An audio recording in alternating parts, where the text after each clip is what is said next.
All right, this video was inspired from my Storm King's Fury video where I realized that I had just barely covered most of the mythic weapons in this game, and that continues to change today. The mythic Ravager is super good. You can run this thing all sorts of different ways. You can run it triple crit damage, as we're doing today. You can run it triple attack speed, which is insanely good with Paleo Luna. You can even throw a crit damage perk on top of triple attack speed, which is a really good combo with White Elf Fiona and support. That's a future video. Comment down below if you really want to see that. You can only run it energy or physical, which makes sense, because if this thing was elemental, it's already too strong. But you've got a heavy attack that just goes through a wave of enemies. It's basically the Noble Launcher built into a heavy attack. It doesn't go through walls, but I mean, this weapon has to have some sort of limitation. It also has the lunging heavy attack that the Spectre Blade has. It's just the best melee in the game. I think I've said that before. I have a melee video, link to that down below. I don't think I've ever done a top 10 melees video, but this would be the winner because I think that's obvious, and I feel like that wouldn't surprise anybody. So yeah, triple crit damage. Let's see the loadout we're going to be using with this. You might have noticed I had a 50% chance to crit with White Elf Fiona in the lead. It's the way to go. Totally rocking out because attack speed and crit rating is going to be very, very nice here. Battle Beat and Fumble just to get them active. Corrosive Strikes because we'll be critting a lot. Might as well get some extra affliction damage. Monster Smash to keep us alive, and Assassin Sarah because she's awesome. So yeah, without further ado, let's hop in game and check it out. You know, here I am to record some gameplay. Got a Smasher over there, got some enemies right here, but our teammates here are just laughing and laughing because you might remember in our Fury video, we had deliver the bomb objectives right next to each other. And while these ones, God, I wish were facing each other, they are just right next to each other, so probably not going to require too many tracks for that connection. Never mind that though, on to the video. Holy crap. So we still have a 0.4 attack speed, which is really, really good considering we have 3 crit damage perks on this. With White Elf Fiona in the lead, we are shredding. What on earth? That lunge allows me to just build up the charge. Tactical sprint allows me to use move efficiently while maintaining the big attack because I want to bring that over to a Smasher and see what we could do. Well, that's some good damage right there. Look at that range. Easy melee. Oh, come. Oh, all right. Well, yeah, there's Corrosive Strikes coming in, finishing off the kill. Easy knockout. Oh my God. Now I'm using this weapon as sort of an inspiration. I am obviously recording this in real time right after I recorded the Fury video. For you guys on YouTube, maybe it was a little while since that last post went up and became live. If you ever want to see stuff get recorded live on stream, you know, Twitch link down below. But I got inspired because the Fury was pretty not great. I think everybody expected that. It's a hardware weapon. It's a little slow. It's a little clunky. It's not exactly a top melee pick. And the Ravager gave me a little break from that. Gave me a little something to play with, and this is just satisfying. Triple crit. Can you believe it? I've never actually ran this weapon triple crit damage before. Obviously, these guys are going to give me a lot of trouble. I had no surprises here. This is kind of how I expected this to go, but honestly, with some ability usage, it's a pretty easy cleanup, and oh man, this is so much better than I expected. Yeah, I've never ran triple crit damage on this weapon before. Totally should have, because this is a blast.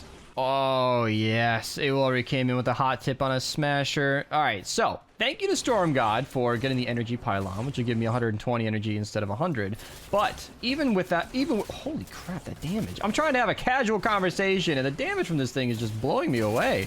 Obviously, we're not going to save a survivor that's getting attacked on all sides, but I wanted to mention that energy usage for a weapon like this could be substantial. It's very easy to dash around and use the heavy attacks as displayed, and you can go through a lot of energy very fast. And this weapon is doing plenty of damage. I think it can afford to lose a support hero, so Anti-Cuddle Sarah might be useful at some point in this build. Maybe I can try that out in the next game. We'll see. Oh my God, I'm getting bullied by another crowd of enemies. This is just so mean. What if I could just wave them all away? Oh, that was fairly convenient, actually. You know, did you know the arc actually gets wider when you get closer to the 7 kill mark? Not too bad at all. No.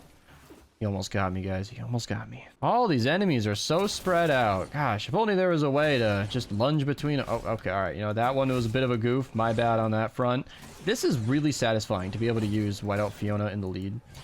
Oh, that was good damage because using a ninja just means you can jump around. Obviously that's amazing, but it means you can crit so consistently. I forgot what I was saying in the middle of the sentence there. Sometimes this has happened multiple times in today's video. I'm trying to say one thing and then I'm impressed by the damage and it just clears my brain. This is so satisfying. The Ravager is one of my favorite weapons in the entire game. In my top 5 mythic weapons video, link to that down below. Spoiler alert, I actually ranked the Ravager the best mythic weapon in the entire game. And I stand by that.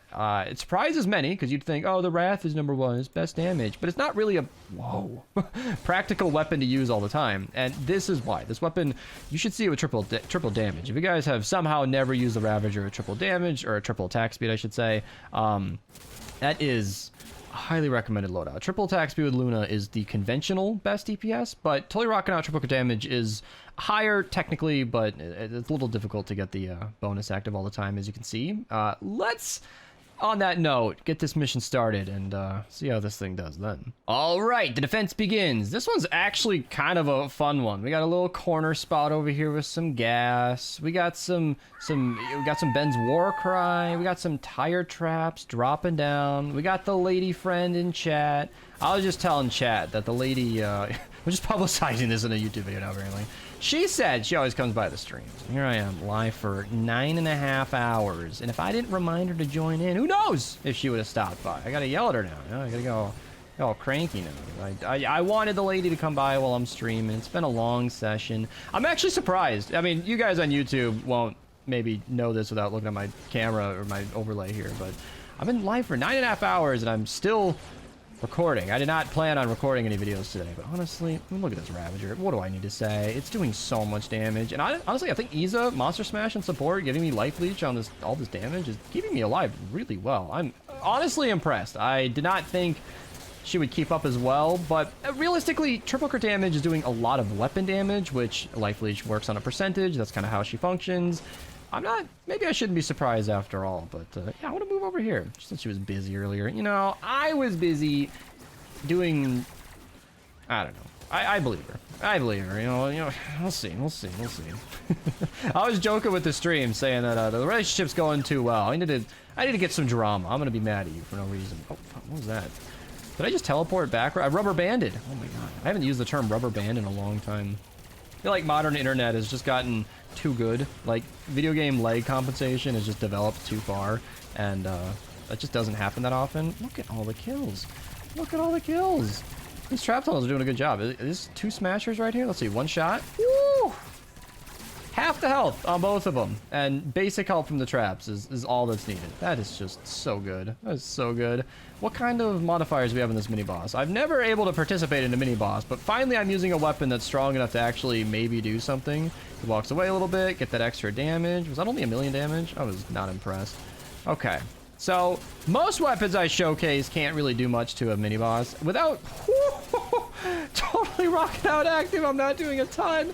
And then I crit for 2 million. So, yeah. For those who don't know why I have a physical Ravager copy on my persons at all times, that is attack speed, crit rating, double crit damage, it's because of Smokescreen mini-bosses. Smokescreen mini-bosses are never elemental. So they're always physical, which means a physical Ravager is going to be the best thing.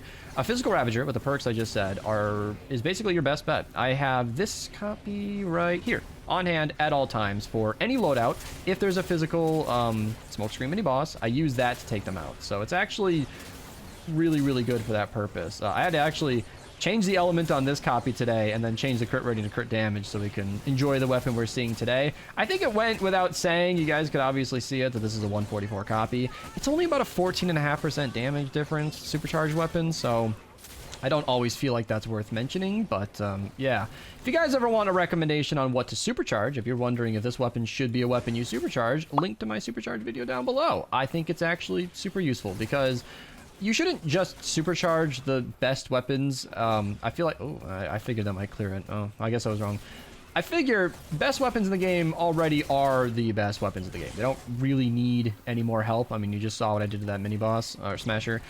So my logic is that you should supercharge weapons that aren't the best weapons of the game. You know, give it that near 15% damage bonus, and then just make a weapon you really enjoy using just a little bit stronger, and you might have a really, really good time, just like I did here today. I wish this video could be longer. I wish I had more missions available today instead of Deliver the Bomb, but honestly, Ravager's so damn good. I'll probably make some future videos with this weapon again. I've got other loadouts that I want to show. Blast from the Past, Assassin Sarah, Corrosive Strike, stuff like that. So if you really want to see more of those videos, comment down below. Encourage me to do so. I'll see you guys later. Subscribe if you're new. Twitch link down below. And yeah, thanks for watching. Just kidding. Did you think I was ending the video? I did. I'm not gonna lie. There was so much time in between the gameplay and the actual defense of that mission that I forgot that I never actually ran another mission. And you know what? I enjoy this weapon too much. I wanted to do a two-part video from the beginning, so that's what we're doing. I got a bunch of enemies to kill here, and I'm just gonna kill them. And I'm seeing in vain the range limitation of this weapon, unfortunately. Wake up, Taker! You're dead! God, this weapon is so good. I love the Ravager so much. This weapon! Oh, it's fun. You know, we've already been seeing how strong it is. There's really not much reason to bully the 160 power level enemies. I think unless I see a big encampment or a smasher, we should probably just get the defense going. All right, the actual last mission begins. It's funny how we play when I record these videos because we have like the laziest trap setup imaginable here. Oh, look at that, totally rocking out active. Holy shit. It just kills everything. It just kills everything. Oh my god. I was much more keen on getting traps set up this time to better show off this weapon if it were even possible. And this is what I was hoping for. Just lots of enemies coming at me, dying. I got the Spectre Blade over there as well, which technically speaking, water versus fire in this instance is actually stronger than the Ravager. Don't tell the Ravager I said that though. If you guys want a Spectre Blade video follow up to this, you know, Spectre Blade triple crit damage is a long overdue video. On the day that I'm recording, it's too late for me to continue, but maybe Beast in the future can take care of that, because that would be a really, really strong loadout indeed. And man, I don't know where to focus, because those enemies are going to get pushed into the pit. I have my sitting electro fields over there just farming kills, because getting Battle Bleed active means I get Totally Rockin' Out more active, and bringing all these enemies to me is exactly what I want. I just want to show off all the damage that I can. And is this a nature mini boss? That's going to be troublesome, because if he attacks me, I will not have enough energy to use my heavy attack. Oof, 2.3 million damage. That is very satisfying. Fun fact, Smoke Screen, or actually Smoke Bomb, I should say, will snare an enemy like the mini-boss and slow it down, which is a really nice thing to have. This is a great situation to have those traps down, like I mentioned earlier, because having Battle Beat active is really, really helpful. And I was hoping to solo the mini-boss, but I think you guys saw what you needed to see. I didn't literally solo it, because Aewol-ri wanted to help, but, you know, I could have, and that's awesome. You know, there's absolutely no need for anybody at any time to solo a 250 power level mini boss. It should be a team effort at all times, but when a weapon can, it really, really shows things. And the smoke screen is completely blocking my view over there, so I'm going to back up just a little bit. You can see the damage numbers, though. It is just cutting through the whole swath of enemies.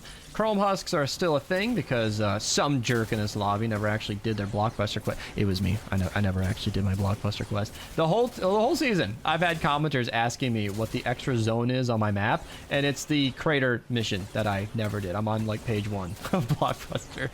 Typically, you want to finish the blockbuster quest lines, get rid of the chrome husks, but it's funny that I'm even mentioning this because now that I think about it, as this video goes out, chrome husks will be long gone because I record these videos in advance and then I post them slowly. So yeah. I don't always record, and it's a hard thing for me to do. Save the World is a game that is very old and not something I play for fun usually, but I like to record these videos. You know, once a week, every couple of weeks, I sit down and I just get to show you guys some of my favorite builds. Like the Ravager, for example. This is not new. This is a build that I've known about forever. The Ravager is not a new weapon by any stretch of the imagination, and showing this off is long, long overdue. But when I'm in the mood to do it, it's always satisfying to show off what I got. And I know a lot of you guys actually get a lot of inspiration from these builds, and I really have fun with the fun loadouts because this is more than a fun loadout. This is a top meta build. This is a totally rocking out build for one of the, maybe even the best melee in the entire game. So this is more than fun, but there are a lot of builds that I show that are maybe not the top picks, but also plenty strong, and it just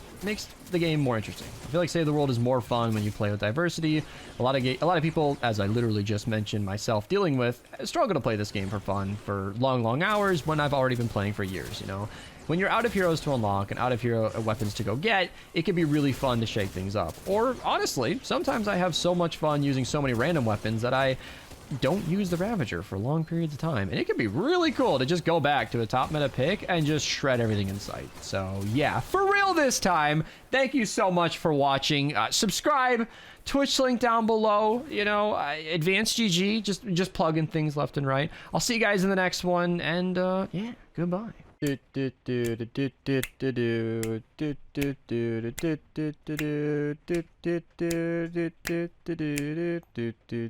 then